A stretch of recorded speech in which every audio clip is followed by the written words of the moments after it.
At the reception, Daniel had smiled. That was the part he kept returning to, hours later, still in his dress shirt, sitting on the edge of his bed, with the folded copy of the deed in his hands. He hadn't planned the smile. It had just arrived, the way a hand pulls back from something hot before the brain finishes registering pain.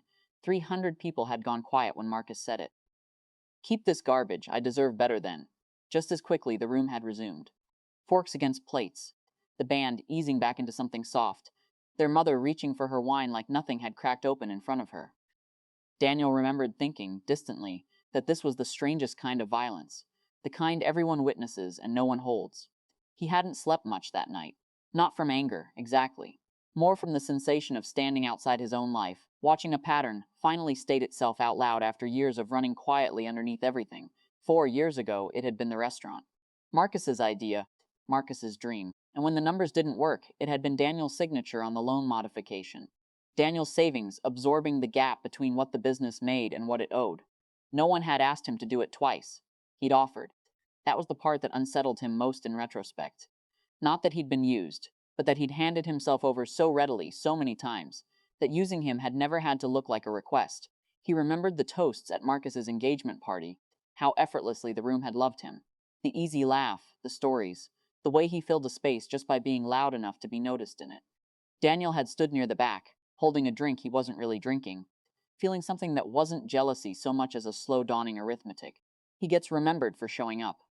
I get remembered for what I paid for. He didn't know, even now, whether what he'd done over the years counted as love or as some quieter hunger to be essential. Maybe both.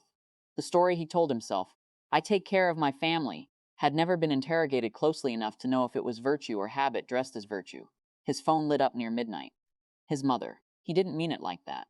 You know how he gets when he's nervous. Daniel read it twice, then set the phone face down on the nightstand. He didn't reply. Not because he was withholding some strategic silence. He genuinely didn't have an answer. He wasn't angry enough to write something cutting, and he wasn't at peace enough to write something forgiving. He was just tired, in the specific way that comes from finally seeing something you'd spent years not looking at directly. The next morning he went to work like it was any other Tuesday. He answered emails.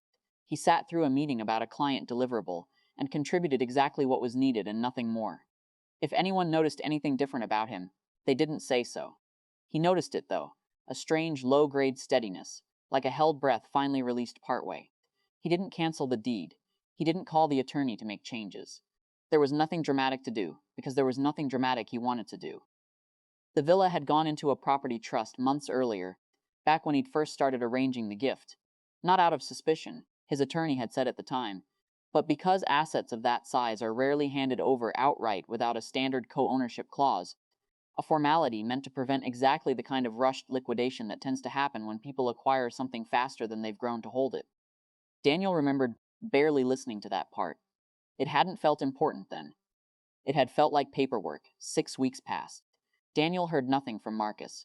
He assumed, in the vague way people assume things about family they've stopped trying to predict, that the villa was already listed somewhere, already being turned into cash, the way most things Marcus touched eventually were. The call, when it came, didn't come from Marcus. It came from their mother, and her voice had a texture Daniel hadn't heard from her in a long time. Not defensive, not smoothing things over, just uncertain. Marcus tried to sell the villa, she said. The title company froze it. Something about a trust. His lawyer called him about it today. Daniel sat with that for a moment before answering. It was never a straight transfer, he said, which was true, and which was the only explanation he offered. He didn't know that. No, Daniel said. I guess he didn't ask. There was a pause on the line, long enough that Daniel could hear his mother breathing, deciding something. He wants to talk to you, she said finally. He asked me to ask if you'd call him. Asked. Daniel turned the word over. In 20-some years, he couldn't remember Marcus asking him for anything. Marcus mentioned things. Marcus assumed things into motion. This was different, small as it was. A real request, made through an intermediary, because he didn't yet have the nerve to make it directly, but a request all the same. Daniel didn't feel triumphant. He'd expected, somewhere in the version of this he might have imagined months ago, that a moment like this would feel like vindication, sharp and satisfying. Instead, it felt like standing in a room after a long illness, relief mixed with a kind of grief for all the time spent sick without noticing. I'll call him, Daniel said. Not tonight. He didn't know, hanging up, whether this would become the beginning of something different between them, or just a pause before the pattern reasserted itself. the way patterns in families often do. Dressed in new apologies, but built from the same old architecture.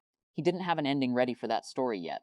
Maybe there wasn't one. What he did know was smaller, and it sat in his chest with a weight that surprised him. For the first time, Marcus had needed to ask.